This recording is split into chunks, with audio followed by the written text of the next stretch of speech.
My dad stole my college scholarship money and threatened to kill himself because I was angry. I said go ahead. I am currently a college freshman. I am on a full ride to my university. Every semester, I get a check sent to my house to pay off my housing costs, which is about $9,000. My unemployed father got evicted from my old address because he wasn't paying rent, so my family started living in a hotel. I was questioning how they were paying for the hotel, considering it was $150 a night. Turns out, my father used my college check to cash out and pay for the hotel for 2 months. I begged him to pay off my college housing costs for 2 months straight. He lied to me, telling me that it was attached to some funds, which were hard to get out, very confusing, but keep in mind I have absolutely zero financial literacy and my father never went into depth. I brushed it off, hoping that everything would work for the best. My college housing gave my father a deadline to pay off housing costs, November 1st. I was stressed for 2 months, unable to eat well, sleep, socialize, etc. If my dad doesn't pay it off, I may or may not have to drop out. When the deadline hit, I called my dad and asked him why he hadn't paid off my housing costs. He finally revealed that he used the check on the hotel we were living in. I was furious and I started interrogating him like a prosecutor. He blamed the family for being responsible for using my college money, not himself, and also blamed me. He lent me allowance money for 2 months, telling me that it was for my relatives when it was actually from my $9,000 housing check. I asked him why he would do this and he said that he didn't want to stress me out. I cried telling him I worked way too hard in high school for me to drop out. I said that he owed me an apology 3 times over the phone, but he refused because he thought he had done nothing wrong since he was providing for the family. I asked him again and he said sorry in a mocking voice. I told him that he was full of shit and he started saying that he wants to put a gun to his head and unalive himself and it will all be on me. This is not the first time he has done that. I told him to do it and I hung up. My mom called me and I informed her about the situation. She told me to apologize to my dad and I told her, as psychotic as I may sound, I have no remorse, especially after what he did. My mom threatened to disown me but I somehow mended things with them for 3 weeks. It is currently Thanksgiving break and my father still didn't pay off my check and he said that he would get money Saturday to pay it off. My mom told me again to apologize to him after he paid my housing costs, and I said I would avoid conflict. But I think I'm way too stubborn to apologize, especially because I genuinely think I have nothing to be sorry for. My dad never fully apologized and made a joke out of me to the family. Comment. Whose name was on the check? Sounds like fraud to me if your name is on that check. OP. I'm honestly not sure because I never physically saw the check.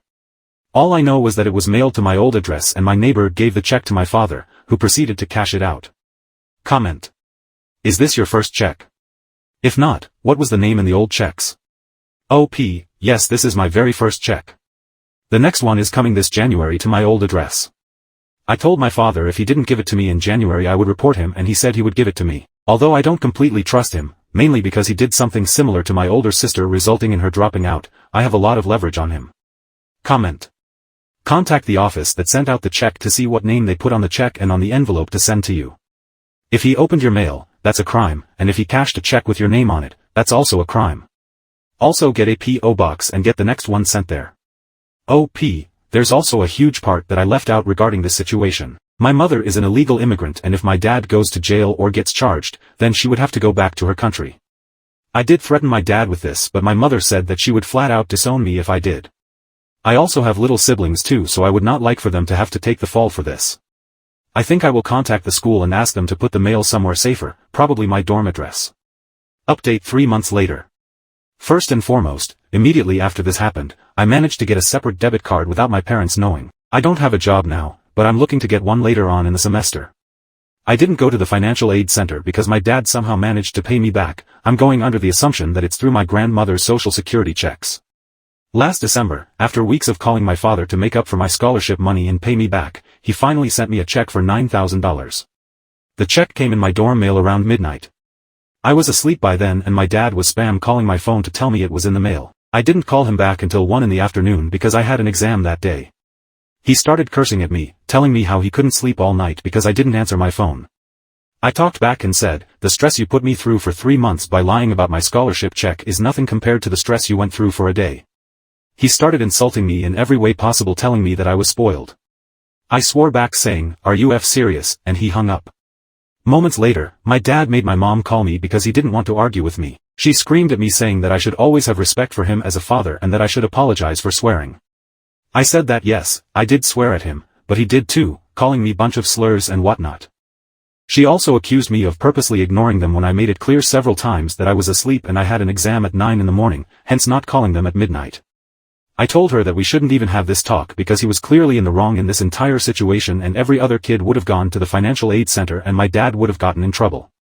My mom misunderstood me for saying that I was going to report my dad. She had a mental breakdown and hung up. Moments later, my dad called and told me to go ahead and report him because I would be going to jail instead of him because he sent me some of the money from the check, which is BS.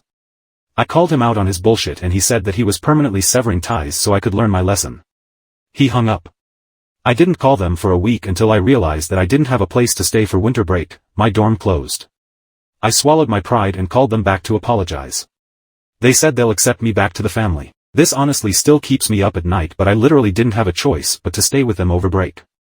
Over break, they've noticed that I'm way more cold and distant towards them and they still wonder why. Luckily, I got the $9,000 check from my university to pay for this semester's housing fees. The best thing that came out of this is that I ended up reconnecting with my estranged sister, F25.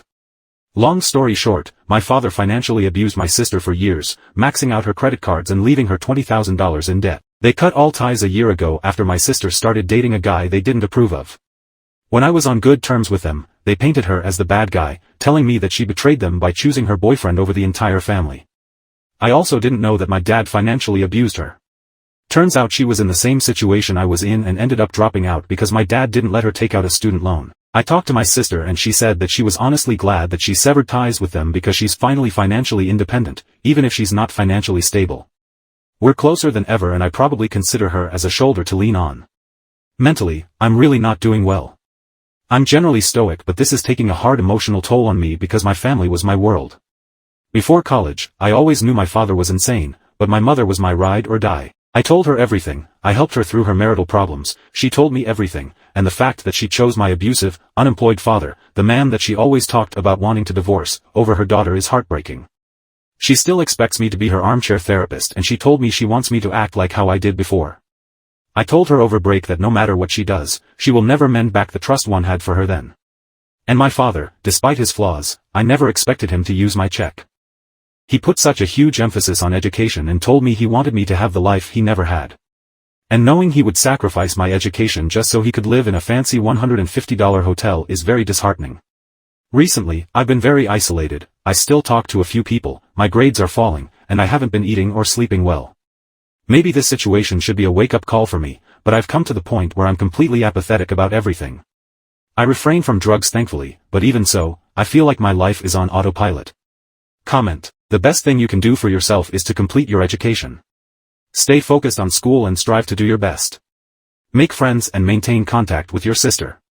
Also, seek out counseling at your school. They can help you deal with your family issues. Comment. Lock your credit. Get a P.O. box. Make sure you have your legal documents. Comment. You can order a birth certificate from the state you were born in. If you have that and a license, you can go to the Social Security office and get your SS card. O.P. If my dad gives me my legal documents.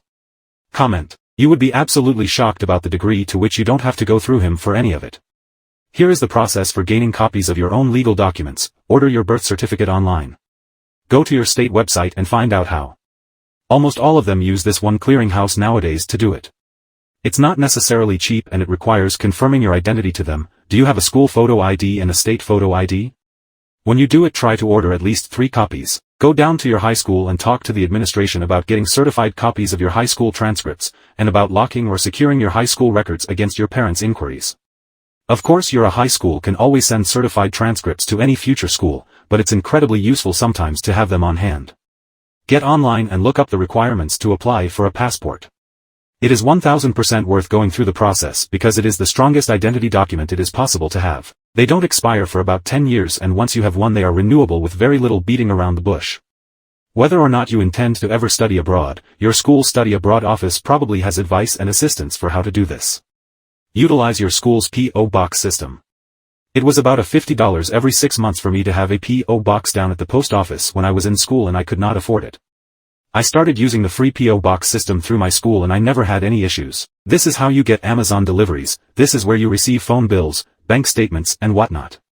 Call up the health department in your city and state, or the city and state you lived in as a young child, and ask how to get your immunization records. Some states keep these now in an online database. And it may just be a matter of verifying your own identity in order to access them and pull them down. Call up your family pediatrician's office and do the same thing with them you did with your high school.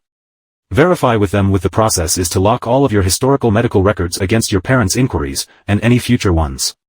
Sign documents if you need to do so. Don't just take the nice receptionist's word for it. Other commenters will undoubtedly chime in with additional advice. Just know that parents like yours and many I have seen, including in my own family, have an uncanny ability to truly make their kids believe that they are the gatekeeper and access point to things their kids need when they are not. When you have a belief pop into your head with any faint hint of, but I would have to go through my parents for that, or I would have to go through my dad for that, write it down in a notebook and start questioning it immediately. Talk to people at your school, talk to offices, talk to friends, come on Reddit, and talk to other people's parents to find out how you can do things that your parents may have deliberately never taught you how to do in order to consciously or unconsciously ensure your dependence. I have had to do this. It's painful and it can look a lot like what they call growing up in public. But you are at the right age for it, and never be embarrassed. So many people will step in the gap and advise a hungry student on exactly what they need to do to get things done.